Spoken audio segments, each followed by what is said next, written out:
मैले बनाइरहेको मुढा यसरी पिरा बिँडा यसरी साइज अनुसारको यो ठुलो छ नि सानो छ यो चेप्टो आकारको छ भने यो गोलो आकारको छ यसको डिजाइन अर्कै छ डिजाइनहरू पनि फरक छ आकारहरू पनि फरक छ।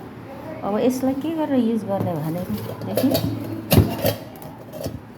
यो यसरी राख्न सकिन्छ यसलाई यसरी राख्न सकिन्छ यसो गर्दा तात्तिएन भुइँ पनि तात्तिएन कति राम्रो भयो यसले पनि यसरी राख्न सकिन्छ यसलाई यसरी राख्न सकिन्छ।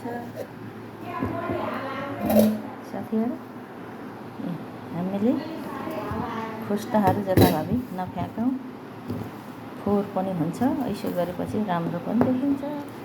हजुरहरूले भित्तामा सजाएर पनि राख्न सक्नुहुनेछ यसले पनि यसरी डिजाइन दिएर राख्न सक्नुहुनेछ। बाइ।